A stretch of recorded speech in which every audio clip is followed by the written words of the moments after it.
देखने में तो वो एक हवेली नज़र आती थी, मगर कहने वाले कहते थे कि ये इमारत किसी बादशाह के आलीशान महल से कम नहीं थी। चरणदास ने इसे बड़ी मेहनत से बनवाया था। इसने हवेली के चारों तरफ खूबसूरत दरख्त भी लगवाए थे, मगर हैरत की बात यह थी कि इन दरख्तों पर फल तो क्या लगते, पत्ते भी इक्का दुक्का ही नज़र आते थे। हवेली की पिछली तरफ खूबसूरत और लहराते हुए खेत भी चरणदास के ही थे। जितने भी किसान थे, इनमें सबसे ज़्यादा अच्छी फसल राजा चरणदास की ही होती थी, और क्यों ना होती, वो और किसानों के मुकाबले में बहुत ज़्यादा मेहनत करता था। वज़ीर पृथ्वी सिंह बहुत लालची और ज़ालिम था। इसने जैसे ही हवेली के बारे में सुना तो इसे हासिल करने की कोशिशें शुरू कर दी। अगले ही दिन इसने चरणदास को अपने पास बुला लिया और कहने लगा, चरणदास, तुम एक किसान हो और तुम्हें भी दूसरे किसानों की तरह कच्चे मकान में रहना चाहिए। इतनी शानदार हवेली तुम्हारी हैसियत से बहुत ज़्यादा है। चरणदास ने कहा, सरकार, मैं सिर्फ एक किसान ही नहीं बल्कि एक ज़मींदार भी तो हूँ, और बचपन से लेकर अब तक मैंने इस ज़मीन पर अपना खून पसीने की तरह बहाया है। अगर मैंने अपने खून और पसीने की कमाई से ये हवेली बनवा ली है, तो इसमें क्या बुराई है? वज़ीर पृथ्वी सिंह ने नाराज़ होते हुए कहा, चरणदास, तुम तो बहुत ही गुस्ताख और बदतमीज़ निकले। चरणदास बोला, सरकार, मैंने तो एक सच बात की है। पृथ्वी सिंह ने गुस्से में आकर कहा, तुम बकवास मत करो और अब तुम इस हवेली में नहीं रह सकते। चरणदास बोला, जनाब, आपके वालिद साहब क्या थे? एक लोहार ही तो थे। पूरे दिन लोहे को गर्म करते और शाम को 4 पैसे कमा कर लाते थे। इन पैसों में घर का खर्च भी चलाते और आपको तालीम भी दिलाते थे। तालीम हासिल करके आप वज़ीर बन गए। अब आप ये बताइए कि आप वज़ीर क्यों बन गए? जाइए आप भी जाकर अपने बाप का पेशा इख्तियार करें। पृथ्वी सिंह गुस्से से आग बगोला होकर बोला, तुम मेरे साथ बदतमीज़ी कर रहे हो, इसका अंजाम बहुत बुरा होगा। चरणदास बोला, सच बात कहना कोई गुस्ताखी नहीं है। जब आप तालीम हासिल करके वज़ीर बन सकते हैं, तो क्या मैं मेहनत मजदूरी करके एक हवेली नहीं बनवा सकता? आपको इस पर एतराज़ क्यों है? पृथ्वी सिंह ने कहा, तुम मेरी नज़रों के सामने से दूर हो जाओ, आइंदा कभी मेरे सामने आने की जुर्रत ना करना। चरणदास बोला, मैं भी यही चाहता हूँ कि अब आप मुझे दोबारा यहाँ तलब मत करना। ये कहकर वो इसे सलाम किए बगैर ही चला गया। वज़ीर पृथ्वी सिंह बहुत देर तक गुस्से में बड़बड़ाता रहा। इसका ख्याल था कि चरणदास इससे डर कर हवेली को इसके हाथ फ़रोख्त कर देगा, मगर चरणदास तो इससे बिल्कुल खौफज़दा ना हुआ था। पृथ्वी सिंह बहुत देर तक चरणदास के खिलाफ कोई तदबीर सोचता रहा, मगर इसे कोई भी ऐसी बात ना सूझ रही थी कि जिससे काम लेकर वो इसके खिलाफ कुछ करता।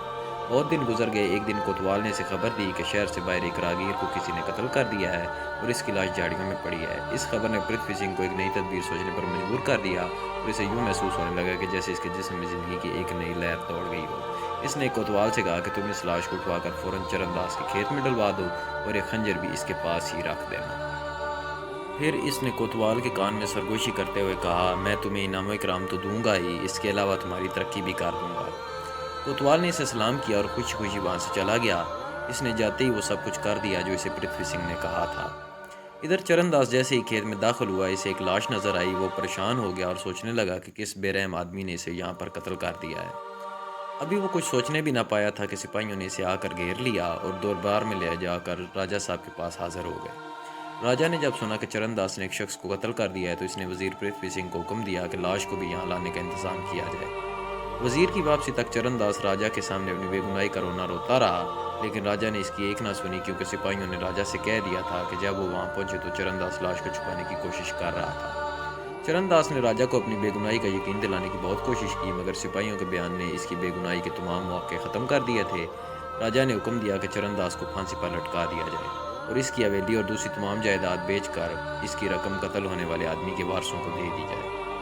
अगले दिन चरणदास को फांसी दे दी गई। हजारों लोग जमा थे और इनके सामने चरणदास का जुर्म बताने के बाद इसे फांसी दे दी गई। वजीर पृथ्वी सिंह गरीब चरणदास को देख देख कर मुस्कुरा रहा था। चरणदास ने इससे कहा, लोहार के बेटे, मेरा दिल गवाही देता है कि तेरा खून मेरे हाथों ही होगा, क्योंकि मेरी मौत का ये सामान तूने ही मुहैया किया है।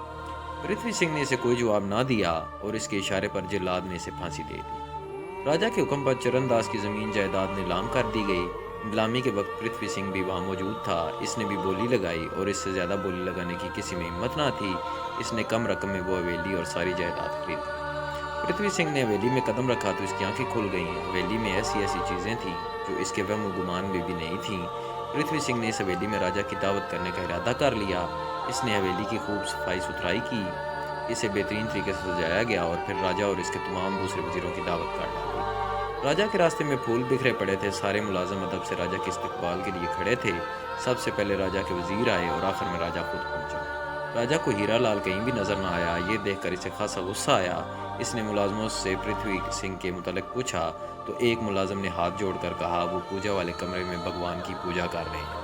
राजा के हुक्म पर एक वजीर चंद मुलाजमों के हमरा हीरा लाल को बुलाने वाले पूजा वाले कमरे में पहुंचे तो देखा कि दरवाज़ा अंदर से बंद है।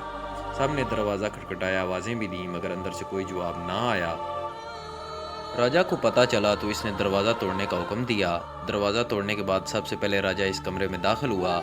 इसने देखा कि हीरा लाल कुर्सी पर बैठा है, सर में इस पर झुका है। अचानक राजा ने रोशनदान की तरफ देखा तो इसे पता चला कि धुआं इस रोशनदान के रास्ते से बाहर जा रहा है। राजा को यूं लगा जैसे चरणदास का चेहरा धुआं बनकर रोशनदान के रास्ते बाहर निकल रहा हो। ये बात दूसरे लोगों ने भी देखकर महसूस की थी। राजा के एक वजीर ने राजा को बताया कि चरणदास ने मरने से पहले पृथ्वी सिंह को कहा था कि मेरी मौत का सामान तुमने मुहैया किया है, अब तेरी मौत मेरे हाथों से ही होगी। राजा ने इस बात पर अफसोस का इजहार किया। नंदू बनिया बहुत मालदार था, इसका बड़ा ठीक ठाक कारोबार था। इसकी एक ही बेटी थी जिसका नाम कमला था। कमला बहुत खूबसूरत लड़की थी। राजकुमारी बीमा भी खूबसूरती में कुछ कम ना थी। कमला बचपन से चरणदास के साथ खेल कूद कर जवान हुई थी। दोनों एक दूसरे को बहुत चाहते थे। बचपन से ही चरणदास इससे कहता था कि कमला जब हम बड़े होंगे तो मैं तुमसे शादी कर लूँगा, मगर कमला जवाब में कहती चरणदास मेरे पाजी तुमसे मेरी शादी कभी नहीं करेंगे क्योंकि तुम एक गरीब आदमी हो और मेरे पिताजी बहुत मालदार आदमी हैं। जवाब में चरणदास इसे कहता कमला तुम फिक्र ना करो, मैं बड़ा होकर खूब मेहनत करूँगा, बहुत सारी दौलत कमाऊँगा, फिर तुम्हारे पिताजी तुम्हारी शादी ज़रूर मेरे साथ कर देंगे। चरणदास इसी रोज से दिन रात मेहनत करने लगा था। नंदू बनिया इसे इस तरह मेहनत करते देखता तो कहा करता था कि यह लड़का बहुत जल्द किसी ऊंचे मुकाम पर पहुंच जाएगा। एक दिन चरणदास ने सोचा कि इसे दूसरे काम छोड़कर खेती बाड़ी करनी चाहिए, इस तरह फसल भी ज्यादा होगी। ये सोचते ही वो नंदू बनिया के पास गया और बोला मैं खेती बाड़ी करूंगा, मुझे थोड़ी सी ज़मीन दिलवा दें। बनिया इसकी बात सुनकर बहुत खुश हुआ। इसने इसे ज़मीन भी दे दी और साथ ही 2 बैल भी दे दिए। चरणदास का बूढ़ा बाप शाम को जब बनिया के पास जाता तो बनिया इसके बेटे की खूब तारीफ करता, जिसे सुनकर चरणदास का बाप बहुत खुश होता। चरणदास जी जान से मेहनत करता रहा। हर साल इसकी फसल पहले से ज़्यादा अच्छी होती। 10 साल के अरसे में चरणदास ने आसपास के लोगों से ज़मीन खरीद कर अपने खेतों की और ज़्यादा वसी कर लिया और एक खूबसूरत हवेली भी बनवा ली। हवेली में एक से बढ़कर एक चीज़ लाकर रखी। वो सोचता था कि कमला जब ब्याह कर इस हवेली में आएगी तो वो बहुत खुश होगी। एक दिन वो अपने बाप से बोला बाबा तुम्हें पता है कि इतनी ज़मीन मैंने क्यों खरीदी है, ये इतनी शानदार हवेली क्यों बनवाई है, सिर्फ कमला के लिए। अब आप खुद देख लें कि मैं कितना अमीर आदमी बन चुका हूँ। मुझे उम्मीद है कि अब इसके बाप को मुझे दामाद बनाने में कोई एतराज़ नहीं होगा। बाप ने चरणदास को समझाया कि इसका इस तरह जाकर रिश्ता मांगना मुनासिब नहीं है क्योंकि वो कमला के बाप की मेहरबानी की वजह से इस मुकाम तक पहुँचे हैं। कहीं ऐसा ना हो कि वो हमसे नाराज़ हो जाए। इस पर चरणदास को भी ये बात समझ में आ गई। इसने फैसला कर लिया कि वो 1-2 दिनों तक कमला से बात करे। चंद दिनों बाद इसकी कमला से मुलाकात हुई तो इसने कमला से कहा कि वो अपनी माता से इसके मुताल्लिक बात करे। कमला मुस्कुराती हुई बोली चरणदास मैं तुम्हारे कहने से पहले ही अपनी माता जी से बात कर चुकी, तुम्हारे बारे में सुनकर बहुत खुश हुई। उन्होंने पिताजी से भी बात की, तुम्हारी बहुत तारीफ़ की और तुम्हें तो पता है ना कि पिताजी मेरी माता जी से कितना डरते हैं। उन्होंने भी फ़ौरन हाँ कर दी, बल्कि इसी वक्त पंडित जी से कहकर शादी के बारे में हिसाब भी लगवाना शुरू कर दिया। ये सुनकर चरणदास खुशी से नाच उठा और बोला तो फिर पंडित जी ने क्या कहा है? कमला बोली पंडित जी ने देर तक हिसाब लगाया, फिर बोले कि 7 महीने के बाद, क्योंकि 5वां महीना चरणदास के लिए मुसीबत का महीना है, पहले इसे गुजर जाने दो। चरणदास ने सोचा कि ये तो काफ़ी लंबा अरसा है, फिर सोचा जहाँ इतने साल गुजर गए हैं वहाँ ये भी सही। अब वो खुश रहने लगा था क्योंकि इसे यकीन हो गया था कि कमला को अब इससे कोई नहीं छीन सकता।